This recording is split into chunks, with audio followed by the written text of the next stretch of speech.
வணக்கம். நான் லாவண்யா. குஸ்லி ஃபேமிலிக்கு அனைவரையும் வரவேற்கிறேன். முக்கியமா 2 அக்காவ பத்தி பேசிடலாங்க இன்னைக்கு. வேற யாரும் இல்ல. டாக்டர் ஷர்மிளா அக்கா, அடுத்தது திவ்யா சத்யராஜ் அக்கா.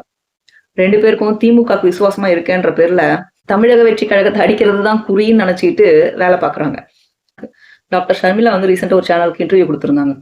அதுல ஆங்கர் செமையா வெளுத்து வாங்கிட்டாரு. அவர் டிவிக்கே சப்போர்ட்டர்லாம் கிடையாது. தரமான கேள்வி கேட்டார். நியாயமான கேள்விகள். ஏன் டிவிகேல இருக்கிற தொண்டர்கள் ரசிகர்களை வந்து தற்குறின்னு சொல்றீங்க அப்படின்னு டாக்டர் ஷர்மிளா அவங்கள பார்த்து கேள்வி கேட்டதுக்கு அவங்க சொல்றாங்க, ஆமா அவங்க தற்குறிகள் தான், அவங்க செய்யற வேலைகள் அப்படித்தான் இருக்கு, அவங்களுக்கு வந்து இன்னும் மெச்சூரிட்டி வரல, எவ்வளவு சொன்னாலும் புரியல அப்படிங்கிற மாதிரி கேட்கறாங்க. அதுக்கு அந்த நெறியாளர் தெளிவா சொல்றாரு, இந்த தற்குறிகள் உங்களுக்கு ஓட்டு போட்ட ஒரு மக்கள், பொதுமக்கள், அவங்க ஓட்டர்ஸ் எப்படி ஆவாங்க, அவங்க எப்படி பொதுமக்கள் ஆவாங்க அப்படின்னு லூசுத்தனமா திருப்பி அதுக்கு பதில் சொல்றாங்க. அவங்க பொதுமக்கள் இல்லாம வேற யாரு? திராவிட முன்னேற்ற கழகத்துல இருக்கிற தொண்டர்களா இருந்தாலும் அவங்களும் பொதுமக்கள் ஒருத்தர் தானே. அதிமுகல இருக்கிற தொண்டர்களா இருந்தாலும் அவங்களும் பொதுமக்கள் தானே. ஏன் ஒரு கட்சியை சார்ந்திருந்தா அவங்க வந்து பொதுமக்களுக்குள்ள வரமாட்டாங்களா என்ன? அவங்களுக்கு கிடைக்க வேண்டிய தமிழக அரசு கொடுக்குற எந்த சலுகைகளும் கிடைக்காதா என்ன? அப்படியெல்லாம் கிடையாதுங்க. ஒருத்தர் ஒரு கட்சி மேல ஈடுபாட்டோட இருக்கிறதுனால அவங்க வந்து அங்க போய் சேர்றாங்க, தொண்டரா மாறுறாங்க. இல்லைன்னா தூரமா வெளியே இருந்து சப்போர்ட் பண்ணுவாங்க. அவ்வளவுதான் விஷயம். இதுக்கு அவங்க எப்படி பொதுமக்கள் ஆகாம போவாங்க? ஓட்டர்ஸ் கிடையாதாமா, பொதுமக்கள் கிடையாதாமா? ஓட்டரா இருந்தாலும் அவங்க டிவிகேல இருக்காங்களா, அதனால தற்குறிகளாம். என்னங்க லாஜிக்? உங்க லாஜிக் எனக்கு புரியல. இதே அவங்க டிஎம்கேல இருந்திருந்தா அறிவாளிங்கன்னு சொல்லிட்டு இருப்பீங்களா? அதாவது தொண்டர்கள் யாரு, டிவிகேல இருக்கிற தொண்டர்கள் எல்லாம் செல்ஃப் இன்ட்ரோஸ்பெக்ஷன் பண்ணிக்கணுமா, அதாவது சுய பரிசோதனை பண்ணிக்கணும். தப்பா புரிஞ்சுக்காதீங்க. தங்களை தாங்களே வந்து டெஸ்ட் பண்ணிக்கணும் அப்படிங்கிற மாதிரி. அதாவது நீங்க வந்து கரெக்டா இருக்கீங்களா இல்லையா, ஏதாவது கிட்டத்தட்ட மென்டலி ஸ்டேபிளா இல்லையான்ற மாதிரி மீனிங் வந்துருது. சுய பரிசோதனை செஞ்சுக்கணும் அப்படின்னா டிவிகேல இருக்கிறதால சுய பரிசோதனை செஞ்சுக்கணுமா? அதுதான் நான் திருப்பி கேட்கிறேன். டிஎம்கேல இருந்தா அப்ப சுய பரிசோதனை செஞ்சுக்க வேண்டிய அவசியம் இருக்காதுன்னு நினைக்கிறேன். வரேன், அந்த விஷயத்துக்கும் வரேன். டிஎம்கேல எத்தனை பேர் சுய பரிசோதனை செஞ்சு ரொம்ப அறிவாளிகளா இருக்காங்கன்ற லிஸ்ட்டுக்கும் நம்ம அடுத்தடுத்து வரலாம். இவங்க சொல்றது தலைவர் வந்து இவங்களெல்லாம் வழி நடத்தி இருக்கணும், தலைவர் சரியில்லை, அதனால இவங்க யாரையுமே சரியா வழி நடத்தல, யாருக்குமே சொல்றது இல்லை அப்படின்ற மாதிரி இவங்க சொல்றாங்க. தமிழக வெற்றி கழக தலைவர் விஜய் அவர்கள் எத்தனை தடவை ஒரு மீட்டிங் நடக்கிறதுக்கு முன்னாடியும் இதை செய்யாதீங்க, இந்த மாதிரி பண்ணாதீங்க, இத்தனை பேர் வராதீங்க, இதை மெயின்டைன் பண்ணுங்க, இந்த மாதிரி டெக்கோரம் ஃபாலோ பண்ணுங்க அப்படின்னு எத்தனை தடவை சொன்னாரு. நீங்க சொல்லுங்க பாப்போம். உங்களுடைய விஷயத்திலேயே எடுத்துப்போமே, ஏர் ஷோல 5 பேர் இறந்தப்போ யாரை நீங்க குற்றம் சொல்லியிருப்பீங்க? தமிழக முதலமைச்சரை குற்றம் சொல்லியிருப்பீங்களா? இறந்து போன அந்த 5 பேரை குற்றம் சொல்லியிருப்பீங்களா? யாருக்குமே நீங்க சொல்லல, அது வேற விஷயம். அது அப்படியே மூடி மறைச்சு சமாதி கட்டியாச்சு. ஆனா இந்த கரூர் விஷயம் எப்போ நடந்ததோ உங்களுக்கு நல்ல வாய்க்கு அவல் கிடைச்ச மாதிரி உட்காந்து தினந்தனம் இந்த கரூர் விஷயத்தையே எடுத்துக்கிட்டு இருக்காங்க. அந்த டாக்டர் ஷர்மிளாமாவும் அதுதான் பேசிட்டு இருக்காங்க. பின அரசியல்னு நான் கேள்விப்பட்டிருக்கேன். இப்பதான் இந்த திமுக இருக்கவங்க பண்றதை பார்க்கும்போதுதான் தெளிவா தெரியுது, இதுதான் பின அரசியல். அங்க 41 பேரோட உயிர் போச்சு. அந்த உயிர் ஏன் போச்சு, எப்படி போச்சு, அதுக்கான ஒரு ஆய்வு நடந்துகிட்டு இருக்கு. கோர்ட்ல இருக்கு கேஸ். அப்படி இருந்தும் இன்னமும் இந்த பின அரசியல் பண்ணிட்டு இருக்காங்களே, இவங்களுக்கெல்லாம் வந்து கோர்ட்டோ இல்ல மத்தவங்களோ கேட்க மாட்டாங்களா கேள்வி? இப்பவும் அவங்க என்ன சொல்றாங்க அப்படின்னா, அவங்கள வந்து கேட்கல, அங்க வந்து பாட்டு பாட தான் செஞ்சாரு, அங்க மயக்கம் போட்டு விழுந்தவங்கள பத்தி கண்டுக்கவே இல்லைன்னு. ஆயிரக்கணக்கான பேரு அப்படி கொச்சன்னு தலையில இருக்கும்போது தலைகள் மட்டுமே தெரியுற அந்த இடத்துல யார் மயக்கம் போட்டு விடுறான்னு ஒரு வேன் மேல ஏறி நிக்கிற ஒரு மனிதனுக்கு எப்படி தெரியும்? இவங்க என்ன அப்படியே பருந்தா எங்க இருந்தாலும் எல்லாத்தையுமே ஈஸியா ஐடென்டிஃபை பண்றதுக்கு, ஜூம் பண்ணி பாக்குறதுக்கு? இந்த பக்கம் ஒரு ஆயிரக்கணக்கான பேர் தள்ளிட்டு இருக்காங்க, இந்த பக்கம் ஒரு ஆயிரக்கணக்கான பேர் தள்ளிட்டு இருக்காங்க. இதுல வரும்போது போலீஸ்கெல்லாம் வந்து தேங்க் பண்ணிட்டு ஆரம்பிச்சாரு ஸ்பீச். ஆனா அதுக்கப்புறம் வந்து போலீஸ்காரங்க கரெக்டா வந்து கைட் பண்ணல அப்படின்ற மாதிரி போலீஸ்காரங்க பக்கம் கை காட்டிட்டாங்கன்னு இந்த அம்மா சொல்றாங்க. நான் கேட்கறது என்ன அப்படின்னா, அந்த ஒரு பிரிட்ஜுக்கு கீழே ஒரு டேர்ன் ஆவர் கரெக்டா கரூர் உள்ள என்ட்ரு ஆகிறதுக்கு முன்னாடி நிறைய பேர் பார்த்திருப்பீங்க. எனக்கு இன்னமும் மறக்கல. எனக்கு வந்து வந்த இன்ஃபர்மேஷன் படி சில தோழர்களும் தோழிகளும் நமக்கு ஷேர் பண்ண விஷயங்கள், நேரடியா அந்த இடத்துல இருந்து ஷேர் பண்ண விஷயங்களை வச்சு நான் சொல்லிட்டு இருக்கேன். அந்த பிரிட்ஜை தாண்டி வரும்போது அத்தனை போலீஸ் இருந்தாங்க. ஆனா உள்ள வரும்போது அத்தனை போலீஸ்கள் இருந்தாங்களான்னா அவங்க மனசாட்சிக்கு மட்டும்தான் தெரியும். தலைவர் விஜய் அவர்கள் எந்த போலீஸ்க்கு தேங்க் பண்ணாருன்னா, இவரை உள்ள வர வச்சாங்க பாத்தீங்களா, அந்த கொஞ்சம் நல்ல போலீஸ், அவங்களுக்கு அவர் தேங்க் பண்ணியிருக்காரு. ஆனா உள்ள வந்தப்புறம் நடந்த விஷயமே வேற. அங்க உள்ள என்ன நடந்தது அப்படின்னு கோர்ட் வந்து ஆராய்ஞ்சு பார்த்து சொல்லும். அதுக்குதான் நீங்க வந்து சிபிஐயே வேண்டாம் அப்படின்னு சொல்றீங்களே. சிபிஐ விசாரணை எதுக்கு? திராவிட முன்னேற்ற கழகம் தான் கோர்ட்ல திருப்பி அப்பீல் பண்றாங்களே, எதுக்கு சிபிஐ விசாரணை? நாங்களே விசாரிச்சுக்கிறோம் சொல்றீங்களே. ஏன் விசாரிக்கட்டும், தப்பு யார் மேல இருந்தா வெளியே வந்துரும். அப்படியே வரலனாலும் 5 வருஷம் கேஸ் நடக்கும், 6 வருஷம் கேஸ் நடக்கும். உங்களுக்கு என்ன பிரச்சனை? தமிழகத்துல சிபிஐ எந்த கேஸுமே எடுக்கக்கூடாதுன்றது விஷயமா? இல்ல சிபிஐ முக்கியமா இந்த கேஸ் எடுக்கக்கூடாதுன்னு நீங்க நினைக்கிறீங்களா? அடுத்து பாத்தீங்கன்னா நெறியாளர் என்ன சொல்றா, கரூர் விஷயம் வேண்டாம், ஏன்னா ஆல்ரெடி அது கோர்ட்ல இருக்கிறதால இந்த கேஸ் அண்டர் சிபிஐ இன்வெஸ்டிகேஷன் இருக்கிறதால அடுத்த விஷயத்துக்கு போயிடுவோம். காஞ்சிபுரம்ல கொடுத்த ஸ்பீச்சை பத்தி பேசுவோம். காஞ்சிபுரத்துல தலைவர் விஜய் அவர்கள் ஒரு சில விஷயங்கள் லிஸ்ட் அவுட் பண்ணாரு. இதெல்லாம் எங்களுக்கு தேவை, இது எல்லாமே கொள்கை இல்லாதவங்கன்னு யாரை சொல்றீங்க? யாரை பார்த்து தற்குறி கூட்டம்னு சொல்றீங்க? கொள்கை இல்லாத கூட்டம்னு சொல்றீங்க? எங்களுக்கு கொள்கை இல்லாம இல்லை அப்படின்னு தெளிவா தலைவர் விஜய் அவர்கள் ஸ்பீச் கொடுத்திருந்தார் இல்லையா? அதுக்கப்புறம் இன்றியமையாத தேவைகள்னு சில லிஸ்ட் அவுட் பண்ணார். இதெல்லாம் இருக்கணும். நியாயமா ஒரு குடிமகன் ஒரு குடும்பத்துக்கு, தமிழகத்துல இருக்கிற வீடுகளுக்கு ஒரு குடும்பத்துக்கும் ஒரு வீட்டுக்கும் இது இருக்கணும் அப்படின்னு சொல்லி லிஸ்ட் அவுட் பண்ணார். அதுல மருத்துவம், படிப்பு இதெல்லாம் இன்க்ளூட் ஆயிருந்தது. அதை பத்தி கேள்வி கேட்கும் போது டாக்டர் ஷர்மிளா அவங்க என்ன சொல்றாங்க, இதுல அவங்க வாயாலேயே அவங்க மாட்டினாங்க ஒரு இடத்துல. 50 வருஷத்துக்கு முன்னாடியே ஒவ்வொரு வீட்டுக்கும் ஒரு கிராஜுவேட்ன்றது திராவிட முன்னேற்ற கழகம் நிர்ணயித்த இலக்காமா. அப்போ இப்ப வரைக்கும் ஒவ்வொரு வீட்டுக்கும் ஒரு கிராஜுவேஷன்ன்றது இருக்கா? அவங்க இப்ப என்ன சொல்றாங்க, 2 கிராஜுவேட்க்கு 2 பேர்ல ஒருத்தர் கிராஜுவேட் ஆயிருக்காங்க. அப்போ பாதிக்கு பாதி பேர் கிராஜுவேஷன் இல்லைன்னு தானே அர்த்தம். ஒண்ணு. அடுத்து அரசாங்க பள்ளிகள் எத்தனை பள்ளிகள் இவங்க பண்ண இந்த 5 வருடங்கள்ல மூடப்பட்டன லிஸ்ட் இருக்கு. இவங்க ஏத்துப்பாங்களா? 2. அடுத்து கிராஜுவேட்ஸை தாண்டி இப்போ அந்த கிராஜுவேட்கெல்லாம் என்ன மாதிரியான வழிவகை செய்யலான்ற மாதிரி இம்ப்ரூவ் பண்ணிட்டு போயிட்டு இருக்காங்க. அவங்கள எப்படி அதாவது ஒன்று தொழில் முனைவோருக்காக ட்ரை பண்றது, அந்த மாதிரி தான் அவங்க மீன் பண்றாங்க. தொழில் முனைவோருக்கான வேலைகளை ட்ரெயின் பண்றது, இல்லைன்னா வேலை தேடி கொடுக்கறது. எத்தனை பேர் இப்போ வரைக்கும் வேலை வாய்ப்பு இல்லாம எத்தனை பட்டதாரிகள் அலைஞ்சுக்கிட்டு இருக்காங்க நம்ம தமிழ்நாட்டுல இந்த 5 வருஷ லிஸ்ட்டுக்கு. அடுத்தது ஆச்சா, இது ஒண்ணு. ஹாஸ்பிட்டல்ஸ்ல பத்தி கேள்வி கேட்கறது அபத்தமா இருக்கா? இது அந்த மருத்துவமனைகள் எல்லாம் பயம் இல்லாம போயிட்டு வரணும் அப்படின்னு தலைவர் விஜய் அவர்கள் சொல்லியிருப்பாங்க. அது அபத்தமா இருக்கு டாக்டர் ஷர்மிளா அவங்க சொல்றாங்க. நான் கேட்கிறேன், பர்சனலா நான் ஃபீல் ஆயிருக்கேன் அந்த விஷயத்துல. எங்க அப்பாவை இந்த அரசாங்க ஆஸ்பத்திரி ஜிஹெச்சுக்கு கூட்டு போய் இழந்துட்டு வந்தவங்க நாங்க. அது எப்படி என்ன ஏதுன்னு கதை இன்னொரு நாள் நான் தனியா சொல்றேன். பெரிய கதை. ஜிஹெச்சுக்கு போனாலே டெட் பாடியா தான் திரும்பி வரணும்னு எங்க அப்பா சொல்லிட்டு இருப்பாரு. ஆனா கடைசியில அந்த ஜிஹெச்சுக்கு தான் போற நிலைமையில ஆயிடுச்சு எங்க நிலைமை. இந்த கொரோனா பீரியட் டைம்ல எந்த ஹாஸ்பிட்டல்ஸும் சேர்க்க மாட்டோம், அரசாங்க ஹாஸ்பிட்டல்ல மட்டும்தான் சேர்க்கணும் அப்படின்னு சொன்ன கட்டாயத்தின் பேர்ல கையில பணம் இருந்தும் என்ன சோர்ஸ் இருந்தாலும் ஹாஸ்பிட்டல் ஜிஹெச்சுக்கு தான் கூட்டு போற நிலைமை ஆயிடுச்சு. அப்படி இருக்கும்போது நீங்க எப்படி பயம் இல்லாம ஒரு அரசாங்க ஆஸ்பத்திரிக்கு போயிட்டு வரலாம்னு சொல்வீங்க? அப்படின்னா இருக்கிற அரசாங்க ஊழியர்கள், அதிகாரிகள், ஏன் எம்எல்ஏ எம்பிஸ் எல்லாம் போக வேண்டியது தானே? ஏன் பிரைவேட் ஹாஸ்பிட்டல் போய் படுத்துக்கிறாங்க? இன்னொரு வார்த்தை முக்கியமா ஒன்று சொன்னாங்க பாருங்க, இது ஓவர் நைட்ல நடந்துராதுங்க, இதுக்கு ஒரு டைம் பீரியட் தேவை அப்படின்ற மாதிரி சொல்றாங்க. அவ்வளவுதான் சொல்லிட்டேன் நான். எவ்வளவு டைம் பீரியட் தேவை? 70 ஆண்டு கால அரசியல் நாங்க, 70 ஆண்டு கால எக்ஸ்பீரியன்ஸ் நாங்கன்னு பேசுற நீங்க 70 ஆண்டு காலமா முன்னெடுக்காத ஒரு விஷயத்த இந்த ஓவர் நைட்ல செய்ய சொல்லி யார் சொன்னா? எத்தனை வருடங்கள் ஆகுது நீங்க திராவிட முன்னேற்ற கழகம் தலைமை பொறுப்பு தமிழக அரசுக்கு ஆளுங்கட்சியா பொறுப்பேற்று எத்தனை வருடங்கள் ஆண்டு இருக்கீங்க? அத்தனை வருடங்கள்ல நீ முன்னெடுக்காத விஷயத்த இந்த ஓவர் நைட்ல யார் பண்ண சொன்னா? பண்ணல. இப்போ ஓவர் நைட்ல பண்ண முடியாதுன்னு சொல்றதுக்கு நீங்க எதுக்கு இத்தனை வருடங்கள் ஆண்டது? அதுக்கு நாங்கள் புது கட்சியை தேர்ந்தெடுத்து போயிடுவோமே. இதைத்தானே நாங்கள் சொல்லிட்டு இருக்கோம். உங்களால் ஓவர் நைட்ல பண்ண முடியாதுங்க. ஏன்னா நீங்கள் 70 ஆண்டு கால ஆட்சியாக இருந்தாலும் ஒரு விஷயத்தையும் நீங்கள் ஆமை வேகத்தில் தான் பண்ணிட்டு இருக்கீங்க. அந்த ஆமை வேகம் எங்களுக்கு தேவையில்லை. இன்னொரு முக்கியமான பாயிண்ட் ஒன்று சொல்றாங்க பாருங்க. தமிழக வெற்றி கழக தலைவர் வீட்டுக்கு ஒரு மோட்டார் சைக்கிள் இருக்கணும்னு சொன்னார், கொடுக்கணும்னு சொல்லலை. ஆனால் அவங்க கொடுக்கணும்னு மென்ஷன் பண்ணாங்க. சரி, ஓகே. இப்போ இருக்கிற காலகட்டத்தில், இப்போ இருக்கிற சூழ்நிலைக்கு டெல்லி மாசு, அதாவது இந்த பொல்யூஷன் ரேட்டில் பார்த்தீங்கன்னா ஹையஸ்ட் பீக்கில் இருக்கு. அங்கே மாஸ்க் இல்லாமல் இருந்தோம்னா நம்மளாம் காலி ஆகிடுவோம் சீக்கிரமாகவே. அந்த மாதிரியான சுச்சுவேஷன் டெல்லிக்கு இருக்குது. அதே மாதிரி தமிழ்நாட்டுக்கு வந்துடக்கூடாது. நம்ம இங்கேருந்து முடிஞ்ச அளவுக்கு பப்ளிக் டிரான்ஸ்போர்ட்டை யூஸ் பண்ணணும். பப்ளிக் டிரான்ஸ்போர்ட்டை யூஸ் பண்ணால் இதெல்லாம் அவாய்ட் பண்ணலாம். இதை முதல்ல உங்கள் கழகத்தில் ஃபாலோ பண்ணுங்கள். காரை யூஸ் பண்ணாதீங்க, பஸ்ஸுங்களை யூஸ் பண்ணுங்க. அந்த ஓசின்னு பாடினீங்களா, அந்த மாதிரி ஓசி பஸ்ஸில் ட்ராவல் பண்ணுங்க. எப்படி இருக்குன்னு பாருங்க பப்ளிக் டிரான்ஸ்போர்ட்டு. இப்போ இருக்கிற கண்டிஷன் என்ன மாதிரி இருக்குது பப்ளிக் டிரான்ஸ்போர்ட்ஸ்லாம் பாருங்க.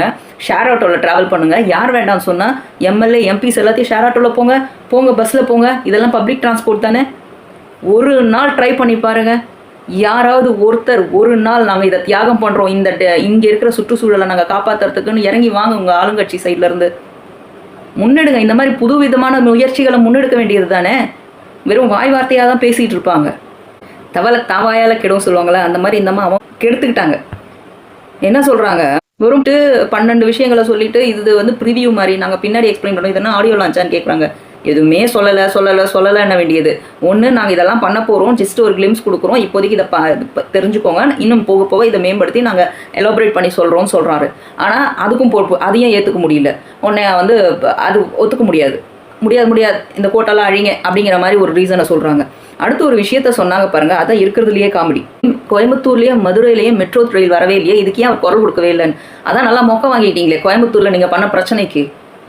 எத்தனை லட்சம் பேர் இருந்தால் கோயம்புத்தூருக்கு வந்து மெட்ரோ ரயில் வரும், அது லட்சம் எத்தனை பேர் இருக்காங்கன்றத தப்பாக கொடுத்தது யார்?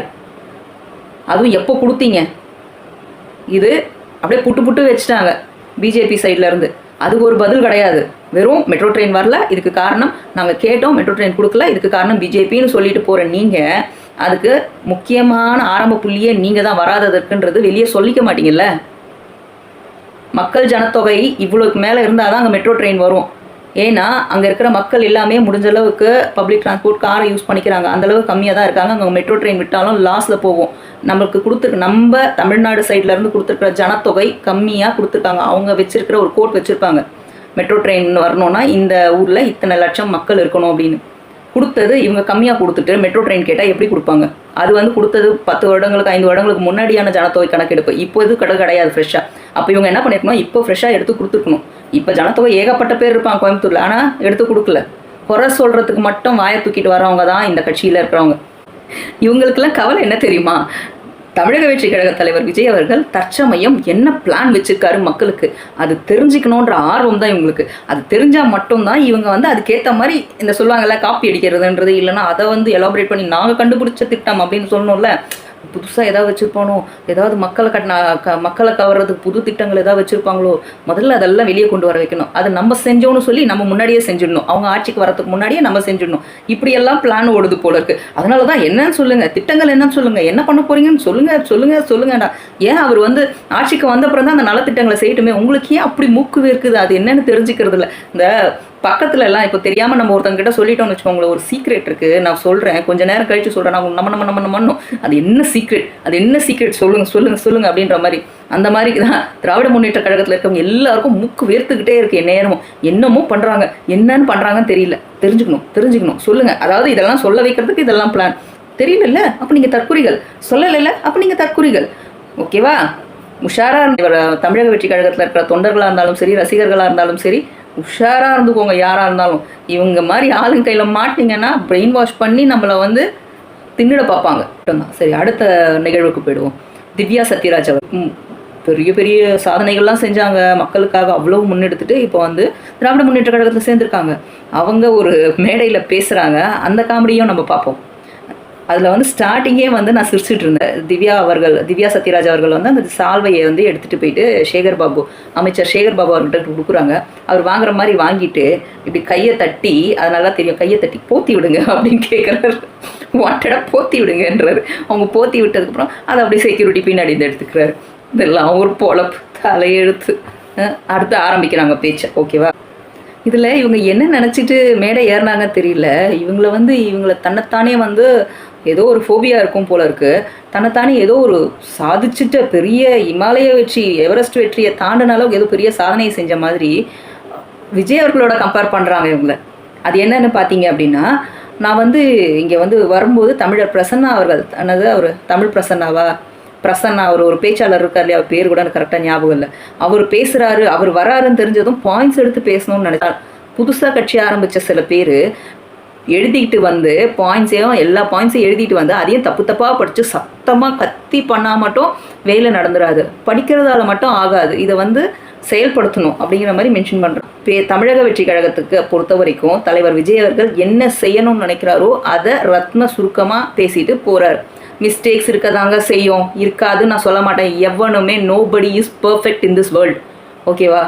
நீங்களும் பர்ஃபெக்ட், நானும் பார்க்குற இங்கே இருக்கிற அத்தனை பேரும் பர்ஃபெக்ட் கிடையாது, நானும் பர்ஃபெக்ட் கிடையாது.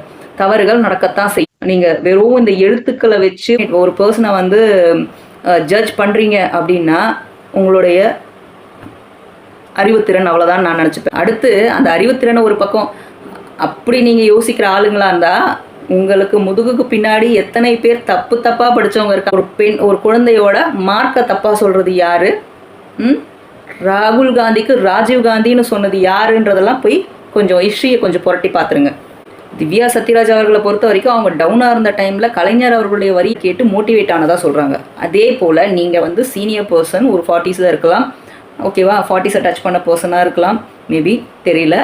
அப்படிப்பட்ட உங்களுக்கு கலைஞர் அவர்களுடைய வரிகள் எப்படி மோட்டிவேட் ஆகுதோ அதே போல் இப்போ இருக்கிற முக்காவாசி ஜென்சி கிட்ஸுக்கு தலைவர் விஜய் அவர்களுடைய படங்கள்ல நிறைய விஷயங்கள் மோட்டிவேட் பண்ணுற மாதிரி இருந்திருக்கும். உடனே போயிடாதீங்க பாட்டு பாடுறதோ டான்ஸ் ஆடுறதோ அப்படிங்கிற மாதிரி, அதில் நிறைய விஷயங்கள் இதெல்லாம் பண்ணுங்க இதெல்லாம் பண்ணாதீங்கன்னு தெளிவாகவே சொல்லி. இதில் அடுத்து வந்து ஒரு சினிமா டைலாக் அடிப்பாங்க, ரொம்ப முக்கியமான இடம், தயவுசெய்து மிஸ் பண்ணிடாதீங்க. அவங்க வந்து காரில் வந்துட்டு இருக்கும்போது இன்ஸ்டா ஓப்பன் பண்ணாங்களாமா, அதில் ஒருத்தன் வந்து என்னடி உனக்கு போஸ்டிங் கொடுத்ததால இவ்வளோ ஆணவமா கர்வமா அப்படின்ற மாதிரி மென்ஷன் பண்ணியிருந்தான். இதுக்கு முதல்ல பதில் சொல்லிடுறேன்.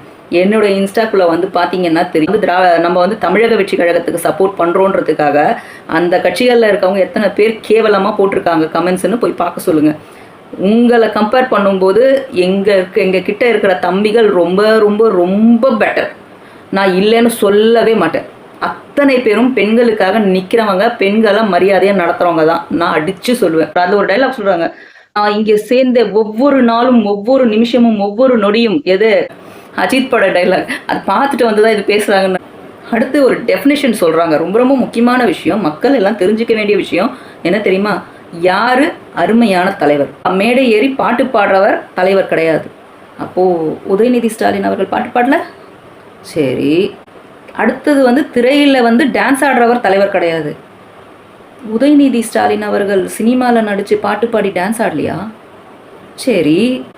எவன் செத்தா எனக்கு என்னன்னு இருக்கிறவர் தலைவர் கிடையாது. அப்போது ஏர் ஷோவில் 5 பேர் இறந்தப்போ எவன் செத்தா எனக்கு என்னன்னு இருந்தது? ஓ, அது முதலமைச்சர், அது வந்து துணை முதலமைச்சர்.